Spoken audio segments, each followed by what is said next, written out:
Ukraine has lost a lot in this war with Russia. Putin is seen as the vilian, but right now it is clear that if we continue with this Russian invasion of Ukraine, which has been on for close to 3 years now, we are likely heading to World War III. If we had followed due counsel from President Donald Trump, we should have ended the war. But it is still not late to end the war in question and pull back from Ukraine. The big question remains, if we continue with this war, we should be finding out how is the readiness of the current US armed forces compared to that of 1975, at the end of Vietnam War.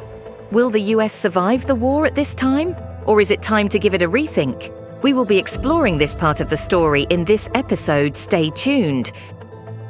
Welcome back to our channel. We unpack the power struggles, alliances and tensions that are shaping our world today, right here on Spunt. Remember to subscribe to this channel. Thank you. In terms of morale and discipline, we are close to where we were in the late 70s. We have a lot of people that are confused about what needs to be done. We've lost a sense of what's right. In other words, you don't have people that have served long enough in formations to know what right looks like, so that you can see a battle group, whether it's a battalion size or brigade or larger, and you know what makes things work. You know what it takes to fight in battle.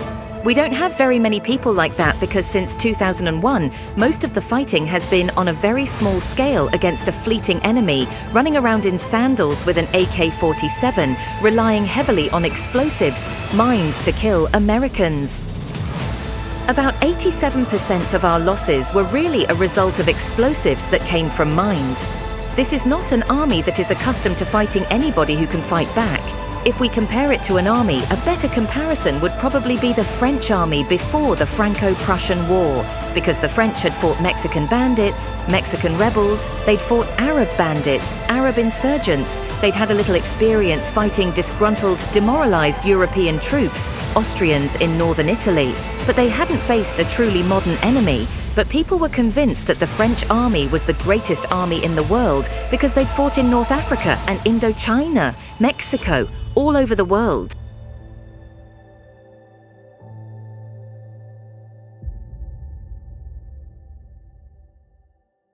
That war was a catastrophe for France, and that army was decimated in months by a Prussian army that was a modern force, highly disciplined, very confidently led, trained and equipped. So, the US is not there.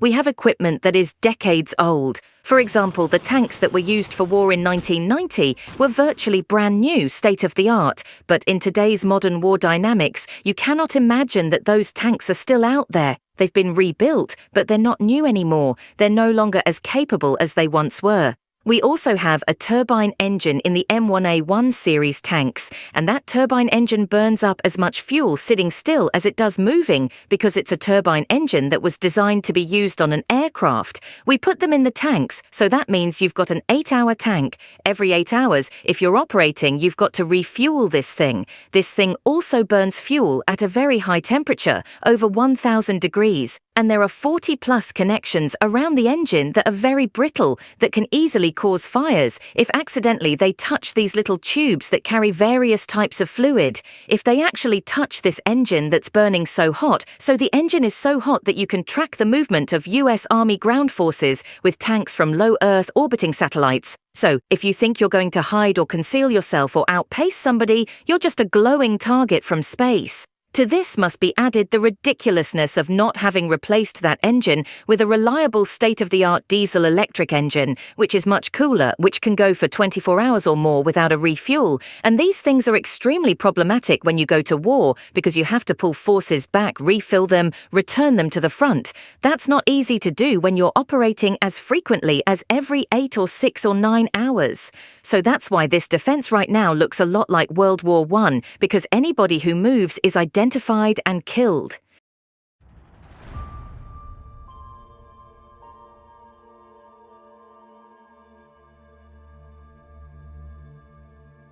The only limitation on your ability to target and destroy the enemy is ammunition. The Russians, of course, have no shortages whatsoever. You recall at the beginning of this war, we had all these shortages like, the Russians can't keep up with missiles, the Russians can't keep up with shells. Well, they have multiple manufacturing facilities operating 7 days a week, 24 hours a day.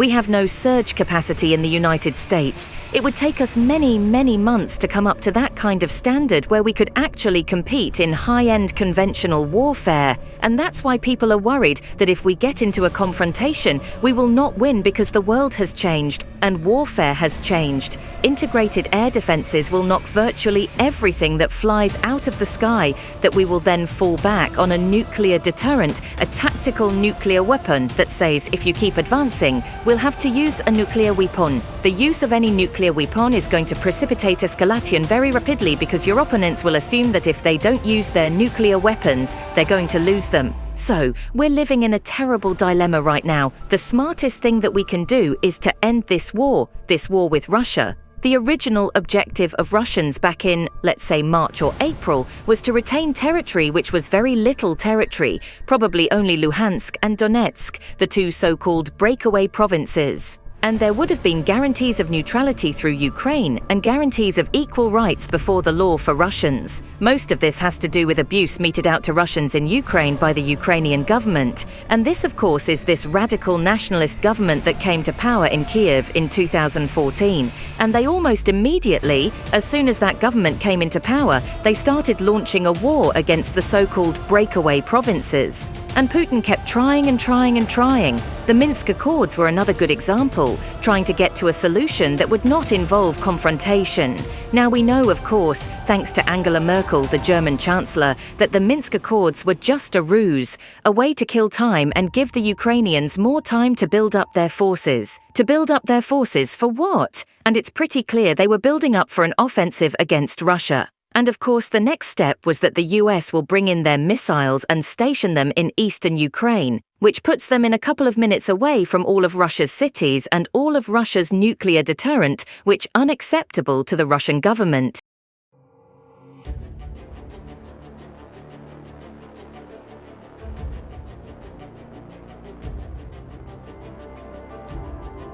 But right now, for all this to end, Russia will demand that whatever remains of Ukraine, or rump Ukraine, which is what most people are calling it now, most of what's probably west of the Dnieper River, has to be neutral.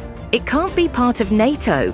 The Russians will never tolerate NATO forces on Ukrainian soil because NATO has demonstrated conclusively that they are fundamentally hostile to Russia. We wrap up this analysis at this point. Did you like this video? Did we say what interests you?